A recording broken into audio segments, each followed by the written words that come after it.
구독자 여러분, 그간 안녕하셨습니까? 한국교문사의 책 읽어주는 출판사. 오늘은 인류무죄선언 8번째 시간입니다. 계속 책을 읽어드리겠습니다. 제3장 참회에 대해. 죄를 숨기지 않고 밝은 것으로 드러낸다. 한 가지 예를 들면 어떤 부인이 음료를 마실 수 없는 병에 걸린 것입니다. 갈증을 느껴 음료수를 마시고 싶어서 견딜 수가 없습니다. 그러나 음료수를 입술에 갖다 대면 목에 경련이 일어나서 아무리 해도 물을 마실 수 없습니다. 그래서 과일 등에 의해 간신히 갈증을 면하고 있는 형편이었습니다. 모든 물질적 의료를 받아도 낫지 않았기 때문에 마침내 빈의 정신분석이 브로이어의 병원에 다니게 됐는데, 정신분석의가 여러모로 그 환자의 잠재의식의 밑바닥을 깊숙이 살펴본 결과 이런 것이 판명되었습니다. 어느 날 그 부인이 손님인 모 귀부인을 맞이해서 응접실로 안내하는데, 응접실의 테이블 위에 놓인 컵의 물을 개가 마시고 있는 것입니다. 그 부인은 그것을 본 찰나 실로 견딜 수 없는 불쾌한 감정을 일으켰습니다.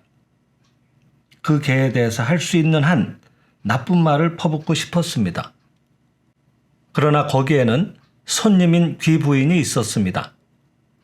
너무 지나친 욕설을 해서는 귀부인 앞이라 부끄러운 일이라고 생각하고, 그 부인은 퍼붓고 싶은 욕설을 마음으로 누르고 꾹 참았습니다. 그때는 아무렇지 않았고, 이윽고 개가 컵의 물을 마셨다는 사실조차 그녀는 잊고 말았습니다. 그러나 그것을 잊어버린 무렵부터 이 부인에게 음료를 마실 수 없는 병은 시작되었던 것입니다. 그 정신분석의는 환자의 정신을 분석해서 마침내 그녀의 잠재의식 속에 억압되어 있는 음료를 마시는 것을 제지하고 싶은 감정이 존재하고, 그 감정이 표면에 모습을 나타내지 않고 결코 소멸된 것도 아니기 때문에 모습을 바꾸어서 음료를 마시는 것을 제지하는 병이 된 것을 발견했습니다. 그래서 정신분석 의사는 그 부인에게 당시 그 개가 컵의 물을 마시고 있을 때의 상태를 상세히 기억에 되살리게 하고, 그때 개를 욕하고 싶었던 감정을 될 수 있는 대로 자유롭게 표출시켜서 가능한 한 그 잠재되어 있는 감정을 말로 드러내놓게 했습니다. 그러자 그 후 부인의 음료를 마실 수 없는 불가사의한 병은 사라져 버렸습니다. 이 정신분석의 결과로 무엇을 알 수 있느냐 하면, 인간은 자기의 죄를 숨기고 죄 없는 것처럼 꾸미고 개든 남편이든 욕한 일이 없는 것 같은 기품 있는 위선적인 얼굴을 하고, 자기 자신도 그 죄를 잊어버리고 전혀 죄가 없는 자처럼 생각하고 있어도 그 죄는 결코 사라지지 않는다는 것입니다. 그 죄를 폭로해서 자기는 귀부인 앞에서는 매우 조심성 있는 얼굴을 하고 있었지만, 실은 이렇게 별것 아닌 것에도 화를 내는 정도의 인간이라는 것을 분명히 드러내었습니다. 이래서 잠재의식의 밑바닥에 가라앉아 있던 죄의 물때가 표면에 떠올라 왔을 때 오히려 죄가 씻겨진 것입니다. 종교에서는 이것을 참회라고 하고, 정신분석에서 이것을 관념설사 또는 관념세정이라고 합니다. 어느 편이나 같은 것입니다. 생장의 집의 가르침에서는 죄와 어둠은 같은 것으로 본래 없다고 합니다. 어둠이라는 것은 본래 있는 것이 아니라 빛이 없다고 하는 허의 상태입니다.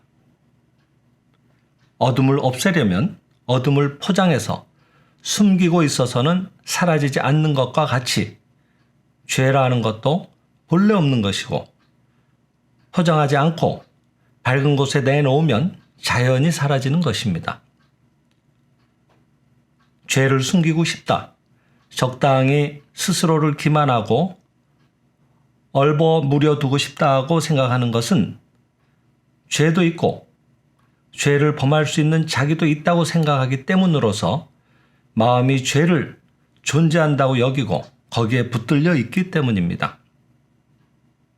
그런데 죄는 본래 없고 죄를 범할 수 있는 자기도 본래 없다는 것을 알게 되면 지금까지 그런 나쁜 자기는 본래의 자기가 아니었고 이것은 본래 있지도 않은 가짜의 자기가 진짜의 자기와 같은 얼굴을 하고 거짓말을 하고 있었다고 하는 것이 되니까 일체의 과거의 자기를 고발해서 그것은 이와 같은 나쁜 가짜의 자기였다고 그것을 밝은 곳에 내놓아 참여하는 것이 됩니다. 이 가짜의 자기를 가리어 숨기고 있으면서 뻔뻔스럽게도 죄가 없는 듯한 얼굴을 하고 있어서는 아직 가짜의 자기와 지금의 진짜의 자기라고 하는 것의 분리가 완전히 행해져 있지 않은 것입니다. 즉, 진실한 영적 갱생이 이루어져 있지 않습니다. 바꾸어 말하면 인간이 나아져 있지 않은 것입니다. 인간이라고 하는 전체의 자기가 나아지지 않고 병만 낫고 싶다고 하는 분이 혹시 있다고 한다면 그와 같은 사람은 이 근본 치료법과는 아무런 관계도 없는 것입니다. 그렇기는 하지만 병을 치료받고 싶은 사람이 지도자 앞에 나와서 일일이 그 경력이나 죄의 경과를 주어대며 참여한다면 꽤 시간이 걸리는 문제이기 때문에 그런 것은 불가능합니다. 유녀 막달레나도 특별히 그리스도의 발밑에 엎드려서 생애의 죄의 경력을 빼놓지 않고 말한 것은 아닙니다. 그녀는 오직 울었습니다. 그것은 죄를 버리기 위해서였습니다. 그녀는 또 그리스도에게 향유를 부었습니다. 그것은 그리스도, 즉 진리, 진짜의 인간의 영광을 나타내기 위함이었습니다. 죄를 빠짐없이 짓거려대도 막달레나와 같이 엎드려 통곡할 만큼의, 즉 특별히 문자 그대로 통곡하지 않아도 좋지만 그 정도의 회오가, 즉 잘못을 뉘우치고 깨닫는 것이 없으면 진실로 그 죄를 혐오하고 있는 것은 아닐 것입니다. 또 진실한 죄의 사함을 얻기 위해서 막달레나가 귀중한 향유를 그리스도의 발밑에 부은 것처럼 모든 것을 신성 개현, 즉 신성을 드러내는 것을 위해 내던질 정도가 아니면 진실로 자기의 신성을 사랑하고 있는 것도 아닐 것입니다. 진실로 신을 사랑한다는 것은 딴 곳에 있는 우상을 사랑하는 것이 아니며 자기의 신성을 몹시 사랑하고 자기 신성의 개연을 위해 일체를 내던져도 좋다고 하는 각오가 필요한 것입니다. 병을 치료받는 측에서 본다면 그만큼의 각오가 필요합니다. 이것은 병이라고 하는 물질적 존재가 있는 것이 아니고 병은 마음의 죄, 즉 신성 은폐, 즉 신성을 가리는 것의 객관화라고 하는 생장의 집 이론에서 본다면 너무도 당연한 것입니다. 그러나 그렇게까지 하지 않아도 치유됩니다. 전부는 아니지만 대부분은 치유됩니다. 그것은 신념, 즉 축복의 사념 같은 것을 보내드리는 것을 말하죠. 그것은 신념에 드리는 측의 사랑이 일단 환자를 감싸서 그를 사랑의 세계, 실상의 세계, 조화의 세계로 끌어올리기 때문입니다. 애행의 결의를 한다. 죄 하지만 그 내용을 모조리 주어대야 하는 것은 아니라고 앞에서도 말했습니다만 병들어 있는 사람은 과거의 자기를 되돌아보고 그것이 결코 진실한 자기의 행동이 아니었다고 반성하고 그 병이 나아지면 이번에야말로 세상 사람을 위해서 진정한 신성의 인간으로서 일하겠다고 일대 결심을 하면 되는 것입니다. 이 결심이 순수하면 그 순간 마음의 세계에서는 이미 그 병이 나아져 있는 것입니다. 마음이 바뀌어져 있고 마음이 고쳐져 있는 것이니까 마음이 투영되어서 객관화하고 있는 육체도 그 순간부터 눈에 보이게 좋아지는 것입니다. 일단 과거의 자기의 추함을 알고 그것은 나빴다, 고쳐야겠다라고 대결심을 한 이상 이미 과거의 죄는 그 순간에 사라져 버리는 것이니까 언제까지나 그 죄의 깊이에 전전긍긍해서 이런 정도로 용서될런지 모르겠다고 의심하는 마음을 일으킬 필요는 없습니다. 그래서는 신의 용서하는 힘을 의심하는 것이 됩니다. 어둠은 아무리 짙어도 불이 켜지면 반드시 사라지는 것과 같이 죄는 아무리 무거워도 나빴다 하고 느끼면 그 순간에 사라져 버리는 것이니까 더 이상 언제까지나 죄에 구애되어 있을 필요가 없습니다. 이와 같은 진리를 말해서 병자를 회개시키고 신의 생명으로 신생할 것을 서약시키고 회오시킨 것만으로 내버려 두지 않고 다음에 사함을 받았다고 하는 절대 안심의 경지로 유도하는 것이 필요합니다. 일체의 책임을 자신이 진다. 이또엔의 생활은 참회의 생활, 겸손의 생활이었습니다. 항상 자신을 위대하다고 하지 않고 내가 나빴다고 고백하고 그 악을 보상하기 위해서 될 수 있는 대로 천한 일을 기꺼이 하는 생활이었습니다. 뿐만 아니라 내가 나빴다고 겸손하게 하는 이 말이 꽤 많이 인생의 다툼을 부드럽게 하고 어두운 인생을 밝게 하고 다 무너져가던 회사를 부활시키고 얽혔던 가정고를 풀어헤쳐준 사실이 있는 것입니다. 생장의 집의 자기를 칭찬하는 생활과는 완전히 반대인 이 내가 나빴다고 자신을 나쁘게 말하는 이또엔 생활이 어째서 인생에 이토록 효력이 있는 것일까요? 이또엔식으로 자신을 나쁘게 말하는 편이 좋은가? 생장의 집식으로 신의 자식으로서의 자기의 존귀함을 정직하게 언명하는 것이 좋은가? 이렇게 의문을 품는 분도 있을 것입니다. 나는 거기에 답하기 전에 이또엔의 미카미 가즈시 군이 만주의 이또엔에 기고한 다 무너져가던 회사를 일으켜 놓은 실화를 다음에 게재합니다.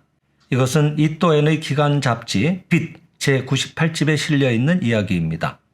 관동주에 있는 한 염료회사를 경영하고 있던 F라는 분이 있습니다. 만주 수양단체 연합회 이사를 지내고 계신 분이며 동시에 이또엔의 사신생활, 즉 불교적으로 얘기하면 수행과 보온을 위하여 속개의 몸을 버리고 불가에 들어가는 것을 말하는데 마치 그와 같은 생활에 깊은 흥미를 가지고 실행하시는 분입니다. 2, 3년 전 불경기의 영향을 받아서 한때 그 회사는 형편이 매우 좋지 않았습니다. 그러한 시기를 거쳐 지금의 회사가 이루어졌는데 그 좋지 않았던 때를 극복한 FC의 사신의 참회 생활 중에 음미할 만한 깊은 것이 있습니다. 그 회사가 사정이 안 좋아져 가고 있을 때 나는 마침 부름을 받고 그곳에 가서 FC에게도 인사를 드리고 한층 이또엔에 주목하게 되었습니다. 대체로 뭔가 사정이 안 좋을 때는 모든 일이 한층 더 생각대로 되지 않는 것입니다. 회사가 시원치 않았기 때문에 어떻게든 하지 않으면 안 되겠다고 FC는 마음으로나 실제로도 이만저만이 아닌 고생을 하고 계실 때 천진에 있는 신용이 두터웠던 대리점 주인이 가게 돈에 큰 차질을 내고 있는 것을 알게 되었습니다. 앞서 장부를 살피러 갔을 때는 아무 이상 없는 것으로 알고 돌아왔는데 이번에 조사해보니 그때부터 차질이 나 있던 것을 모르고 깜쪽같이 속고 돌아왔음을 알게 되었습니다. 점점 깊이 조사해보니 1만엔 정도의 차질이었습니다. 이 글의 배경이 된 1930년대 당시 경성, 즉 서울의 집 한 채 값이 1,000원이었다고 합니다. 그러니까 그 당시 1만엔 정도면 아마 최소한 수십 채 정도의 집값이 아니었나 생각이 됩니다. 사정이 좋지 않을 때 그렇게 되니까 FC는 화가 자꾸 치밀고 초조해졌습니다. 그런 때는 1만엔의 돈도 크게 영향을 미치는 것입니다. 그렇게 생각하니 FC는 천진 대리점의 주인에게 화가 나서 견딜 수가 없었습니다. 못된 짓을 하는 고약한 자라고 생각했습니다.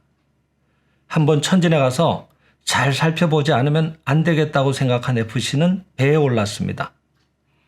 배 안에서도 그 일이 가슴에 꽉 차서 배길 수가 없었습니다.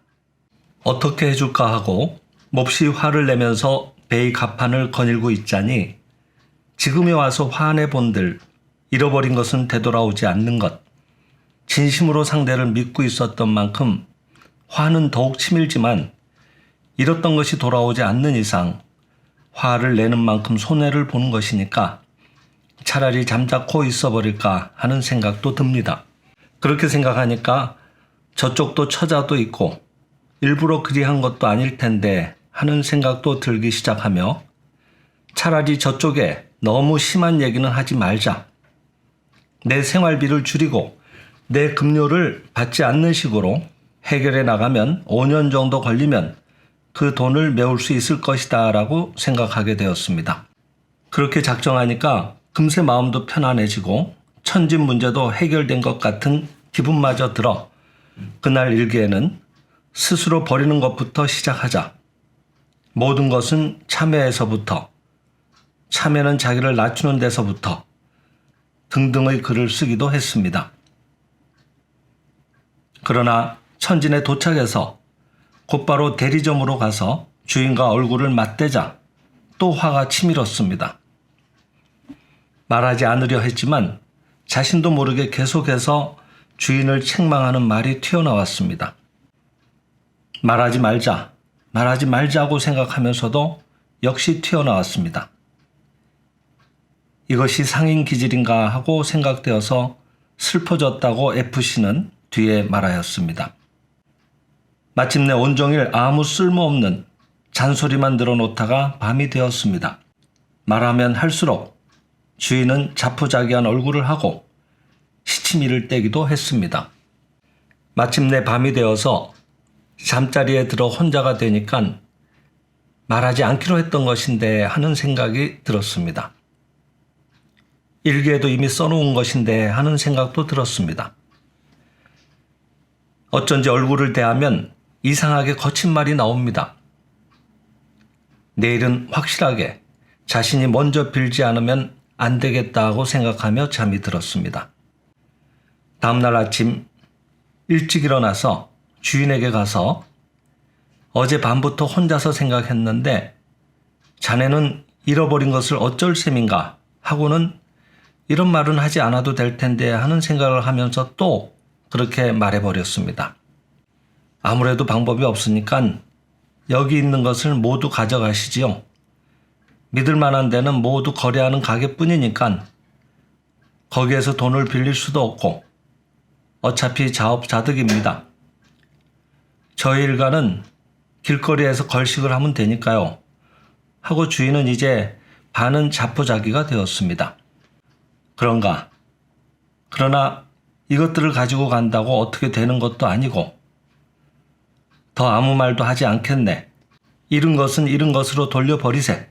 원래가 내 방식이 나빴으니까 자네에게까지도 그런 마음을 일으키게 한 것일 테니까 내 손해로 치고 모두 내 힘으로 어떻게 해보지.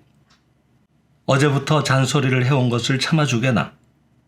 어제 배 안에서 그런 얘기는 하지 않기로 생각했는데도 그만 자네 얼굴을 보자 말이 나와버리고 만 것이니 나쁘게 생각지 말고 내가 어떻게 해보지.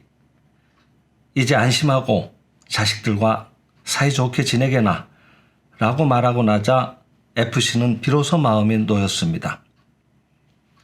좀 더 있다가 나는 돌아가겠네 하고 덧붙였습니다. 주인은 FC의 얼굴을 뚫어지게 보고 있었습니다. FC는 그런 것에 상관없이 돌아갈 준비를 시작했습니다.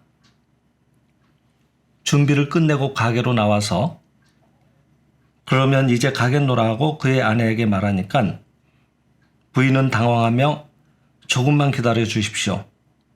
남편은 지금 잠시 밖에 나갔습니다. 곧 돌아올 테니 꼭 기다려 달라고 말하고 나갔으니까요. 라고 말했습니다. 잠시 있으니 주인이 땀을 뻘뻘 흘리며 낭패한 모습으로 돌아와서 FC 앞에 돈 뭉치를 내밀면서 제발 이것을 가지고 돌아가 주십시오. 5,000엔입니다. 모자라는 돈은 뒤에 다달이 보내드리겠습니다. 제가 나빴던 것을 어제 당신의 말씀을 듣고 깨달았습니다. 진심으로 뼈저리게 뉘우쳤습니다. 하고 말하는 것이었습니다. 어떻게 이런 돈이 생겼는가? 그렇게 말씀하시니 정말 부끄럽습니다. 모두 털어놓고 말씀드립니다만 어차피 이 불경기에 이러한 차질이라면 아무래도 감방의 밥이라도 먹지 않으면 어떻게 할 수 없을 만큼 되어버린 이상 아내와 자식들이 당장 곤란해질 게 틀림없다고 생각해 판매 대금을 받은 데서 조금씩 떼어 감추고 있었습니다. 그런데 정말 미안한 일을 했구나 하는 생각이 들어서 숨겨놨던 것을 모두 가지고 와서 여기에 내놓게 된 것입니다. 아무쪼록 나쁘게 생각하지 말아 주십시오.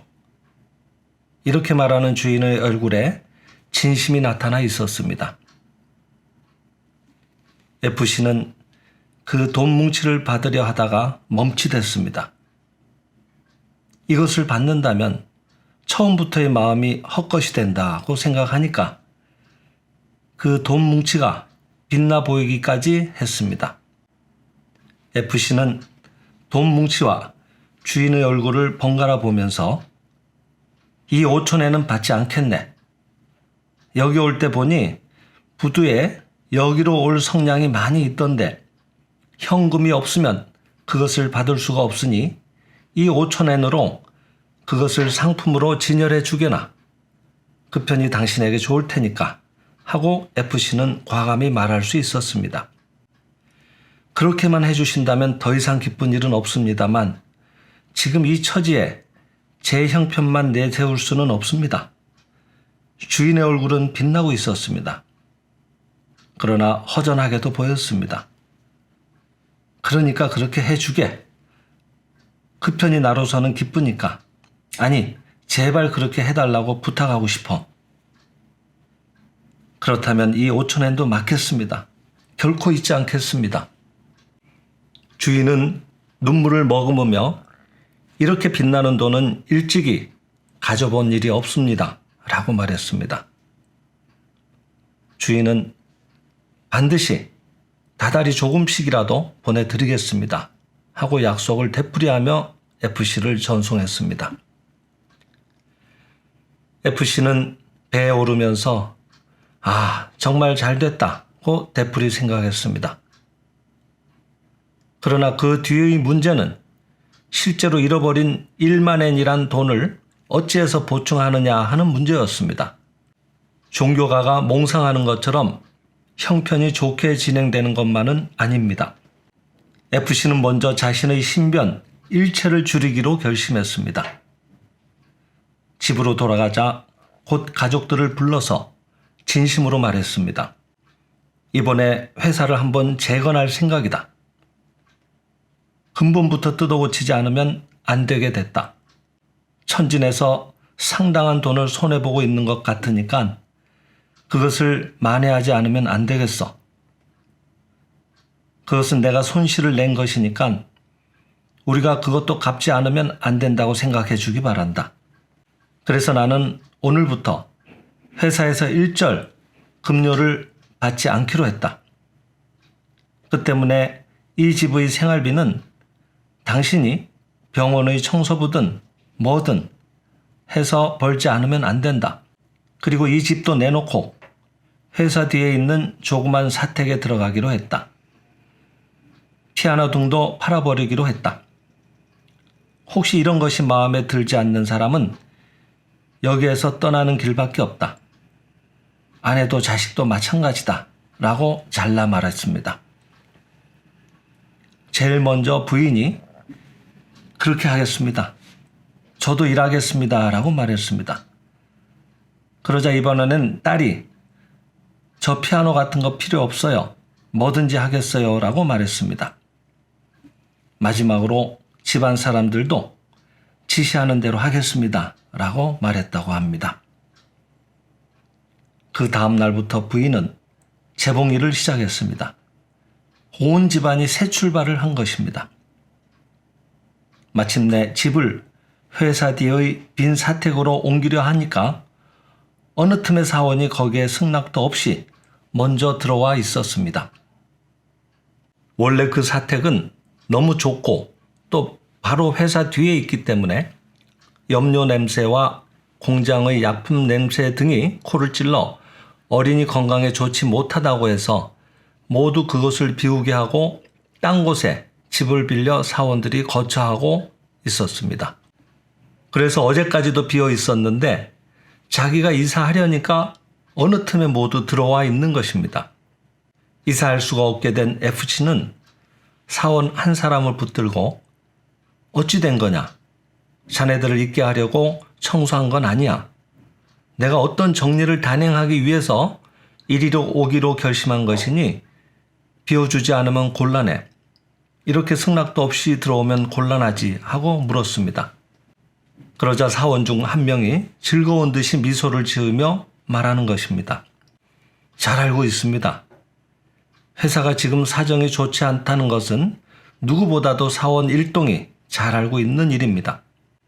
사원을 줄일 때의 사장님의 고통스러운 심정도 잘 알고 있습니다. 그 제1회 정리 후 다시 정리하지 않으면 안 되게 된 사정도 잘 알고 있습니다.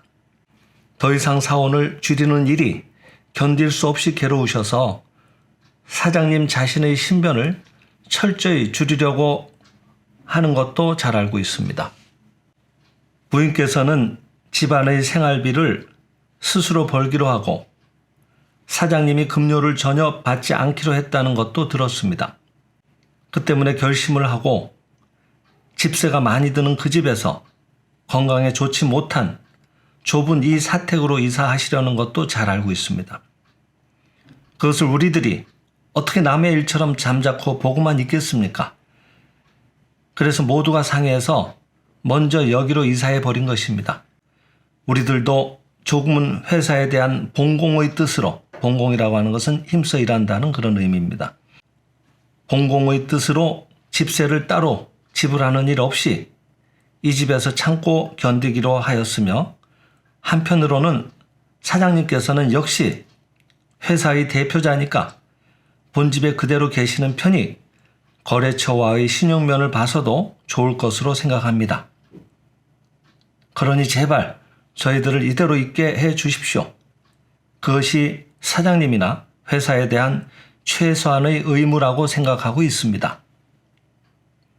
F씨는 그 말을 듣고 있는 중에 그 사원의 말에 자꾸만 빠져들어가는 자신을 발견했습니다. 자신도 모르게 눈물이 괴었습니다. F씨는 그 사원의 얼굴을 들여다보면서 말했습니다. 고맙다. 그렇다면 자네들의 의견에 따라서 사택은 이대로 두고 나는 그 집에 계속 있겠다. 그러나 자네들은 억지로 건강에 안 좋은 이 사택에 있지 말고 언제든지 있던 곳으로 옮기기를 바란다. 정말 고마워. 이 모두 내가 부덕하기 때문이다. 고맙다. 그 사원은 F씨가 진심으로 고맙다고 말하며 흘리는 눈물을 보고 그 또한 손수건으로 눈물을 닦았습니다. F씨는 사원들의 진심을 생각할 때 정말 기뻤습니다. 훌륭한 집에 회사가 지불하는 돈으로 들어가 있었는데 그것을 버리고 스스로 나와서 건강에 좋지 않은 이런 좁은 집에 자발적으로 이사하는 자가 있을까 생각하니 정말 기뻤습니다. F씨는 사원 일동의 권유로 스스로 사택에 들어갈 수는 없었지만 자기가 들어가서 회사 경비를 줄이려 했던 것이 사원들이 이사를 함으로써 성취된 것입니다. 다음으로 F씨는 처자에게 맹세한 것처럼 회사에서 받을 급료를 한 푼도 받지 않았습니다. F씨는 그렇게 함으로써 전적으로 회사에 봉사하게 되었습니다. 말하자면 가장 먼저 참여한 모습이 되었습니다. 이것이 서모에게 전해지고 모두에게 알려지자 일이 묘하게 되었습니다. 사장만 그렇게 하도록 해서는 미안한 일이라고 100엔 받던 사원은 70엔으로도 족하다고 30엔의 감봉을 자청해 왔습니다. 70엔 월급을 받던 사원은 50엔으로 하는 식으로 모두 자발적으로 감봉을 청해 왔습니다. 자네들은 그렇게 하면 일상생활에 지장이 생긴다, 안 된다고 말하자 이만큼 저금하고 있으니까 걱정 없습니다 하며 일부러 자신의 통장을 보이는 사원까지 있었습니다. 그것을 보고 FC는 또 눈물을 흘리지 않을 수 없었습니다. 회사를 생각하는 사원들로 단결된 힘, 이것은 FC 자신이 먼저 스스로 참여하고 낮은 자리에 내려서기로 결심한 일에서 시작되었습니다. 그러기 위해서 먼저 가족 전부에게 명백히 사태를 밝히고 어떤 일이 있더라도 자기만은 그 길을 곧바로 가기로 했고, 그것은 마침내 아내나 딸, 기타 집안 모든 사람이 무일물 위에 서서 온 정성을 기울이는 노력을 가져왔으며, 또한 그것이 스스로 좁은 집에 들어가서 탁발하는 결심을 서게 만들었고, 그렇게 했을 때 회사 전체는 또 자발적인 참여에 의한 겸손과 탁발심이 움직여 나와서 하나의 힘이 되려고 했던 것입니다. 이런 일들은 경비면에서 스스로 회사의 비용을 적게 들게 해서 도왔을 뿐 아니라 그 한결같은 마음으로 회사에 순종하는 것은 회사에 대한 열정, 업무에 대한 성의 면에서 이전과는 다른 헌신성을 낳았습니다. FC나 사원들이 몸을 돌보지 않는 겸손한 자세는 경비를 무리 없이 자발적으로 줄였습니다. 그리고 그와 함께 작업에 임하는 진지함과 열의가 솟아나와서 생산품을 연구하고 있던 한 사원은 염료 제조상의 일대 발견까지 해냈습니다.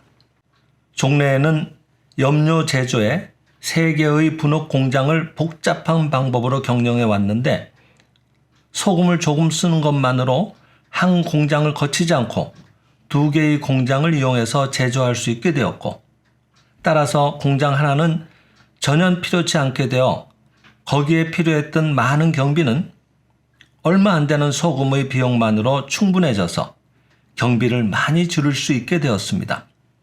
이것들은 자기를 전혀 돌보지 않는 진지함에서 얻어진 하나의 광명도라고 해야 할 것입니다. 이런 일들이 연이어 일어나 경비를 최소한도로 줄이고 사람들의 진지함을 더하게 해서 회사도 점차 다시 일어서는 빛이 희미하게 보이기 시작했습니다. 여기에 남만주 철도에서 염료 장려의 명분으로 1만엔을 받게 되었고, 천진의 대리점에서는 조금씩이기는 하지만 틀림없이 차질을 메꾸어 주었으며, 이리하여 회사는 이제 정상 궤도에 접어들게 되었습니다. 그래서 1년 뒤에는 몰라볼 만한 결과로 발전해 갔습니다. 여러분은 이 실화를 읽고 실제로 흥미 깊게 느꼈을 것입니다. 과연 니시다 덴코 선사의 이또엔 생활을 배운 생활 방식에는 실생활을 실제로 처리해 나가는 데 있어서 실로 멋진 사는 힘이 있다는 것을 느끼지 않을 수 없습니다. 나는 이들의 이 사는 힘이 어디서 오는지를 여러분과 함께 깊이 찾아보고자 생각합니다. 이 실화를 쓴 미카미 가즈시 군은 쓰러져 가던 회사를 부활시키는 사는 힘은 FC의 참여의 아랫자리에 있다고 쓰고 있습니다. 또 어떤 곳에서 사신과 하좌란 말을 쓰고 있습니다. 미카미 군이 참여, 하좌, 사신이라고 말하는 것은 FC가 원래 내 방법이 나빴으니까 자네에게까지 그런 마음을 일으키게 한 것이니 모두 내 힘으로 어떻게든 처리해보자 하고 했다가 스스로 버리는 것부터 시작하자 일체는 참여에서, 참여는 하좌에서 라고 일기에 쓰고 있으니까 이것을 이또엔식의 용어를 가지고 와서 해석한 것일 테지만, 독자 여러분은 이 실화를 보고 쓰러져 가던 회사를 정직하고 공평하게 살린 이 불가사의한 살리는 힘이 어디에서 오는 것인지를 용어에 현혹되지 말고 바로 찾아내지 않으면 안 됩니다. 먼저 FC는 스스로를 버리는 것부터 시작하자고 일기에 쓰고 모두 내 힘으로 어떻게든 꾸려보자 하고 장부에 적자를 낸 천진 대리점의 주인에게 말하고 있습니다. 모두 내가 책임을 진다는 이것은 말은 사신이지만 결코 그것은 자기를 버린 것이 아니라 오히려 자기를 위대하게 한 것입니다. 모두 내 힘으로 어떻게든 해보자고 한 FC의 말에는 자기의 힘에 대한 신의 자식으로서의 자각이 있습니다. 위대한 성자는 일체 중생의 괴로움을 모두 자기의 책임이라고 느낍니다. 이것은 그 성자 스스로의 신성에 대한 자각이 크기 때문으로서 자기 자신을 진실로 약소한 자라고 자각하기 때문은 아닙니다. 이 실화의 FC가 진실로 자기를 약소한 자라고 느꼈다면 내 힘으로 어떻게든 해보자 하는 강한 자신 있는 말을 어떻게 할 수 있겠습니까? 내가 보기에는 쓰러져 가던 회사를 일으켜 세운 중심력은 뭐니 해도 FC의 자기의 힘에 대한 자신감이 제일 큰 역할을 했던 것입니다. 자신이 있을 때 사람은 어떤 책임도 달게 짊어지지만 자신이 없을 때는 조그마한 책임도 회피하려고 하는 것입니다. 여기서 잠깐 설명해 두고 싶은 점은 이 예에도 있듯이 모두 내가 나빴다든가 모두 내 죄이다라고 말하는 것에 의해 실생활상의 갈등이 좋게 풀려나가는 수가 있기 때문에 자기가 나쁘다고 자각하는 것이 대단히 덕이 있는 것처럼 잘못 생각하는 사람이 있다는 것입니다. 모두 내가 나빴다고 하는 말은 결코 자신의 신성을 낮추어 하는 말이 아닙니다. 모두 내가 나빴다고 하는 말의 공덕의 일면은 지금껏 남을 책망하고 있던 공격의 방향을 자기 쪽으로 향하게 하는 것입니다. 따라서 그것은 상대에 대해서는 너는 나쁘지 않다, 내게는 허물이 없다는 것으로 들려 상대의 신성을 살리는 것이 됩니다. 상대의 악을 인정하지 않고 상대의 선만을 인정하려는 것이 됩니다. 인정하는 것만이 존재에 드는 것이 마음의 법칙이니까 악을 인정치 않고 선만을 인정받은 상대는 선이 되지 않을 수가 없습니다. FC가 상대를 책망할 마음이 없어졌을 때 천진 대리점의 주인도 선인이 되어서 숨기고 있던 판매 대금을 모아가지고 와서 5,000엔을 내놓은 것은 이러한 마음의 법칙에 의한 것입니다. 그러니까 생장의 집의 지혜의 말씀에는 책망할 점이 있으면 칭찬할 점만을 찾아내서 그 사람을 칭찬하라고 되어 있는 것입니다. 이렇게 생각할 때 모두 내가 나빴다는 참회의 말은 실은 생장의 집의 남을 나쁘게 말하지 말라고 하는 가르침을 거꾸로 말한 것으로서 결국 생장의 집의 생활도 이또엔의 참회의 생활도 같은 것의 표리, 즉 악과 뒤인 것을 알 수 있습니다. 그러면 이 내가 나빴다고 하는 말은 자기에 대해서는 어떻게 작용하는 것일까? 그것은 자기의 과거를 책망하는 말입니다. 그것은 구화의 부정입니다. 과거는 잘못되었지만 지금은 깨달았다고 현재의 바른 것에 대한 자신을 진술하는 말입니다. 왜냐하면 현재의 판단으로 바르다는 자신을 가질 수 없으면 과거를 나빴다고 단정할 수는 없기 때문입니다. 죄의 자각과 나는 세상을 이겼다라는 기분이 묘한 대조를 이루는 상태는 많은 성자에게 공통의 정신적 광채를 띠게 하지만 그것은 여기에서 생기는 것입니다. 갱생이란 과거는 죄의 생활이었지만 지금은 세상을 이긴 신의 자식의 생활에 소입하는 것입니다. 즉 뛰어드는 것을 말합니다. 지금 세상을 이긴다는 자각 없이 그저 자기의 과거의 죄에 울며 지내면서 다시 일어설 수 없는 것은 진정한 참회 생활도 생장의 집 생활도 아닙니다. 구화를 부정하고 신의 자식이라는 자각에 초입하는 것이 진정한 생장의 집 생활입니다. 구화를 부정하지 못하는 자, 지난날의 자기를 신의 자식이라고 우쭐해서 지나치게 자부하는 자도 또한 생장의 집 생활은 아닙니다. 네, 오늘은 여기까지 읽어드렸습니다. 감사합니다.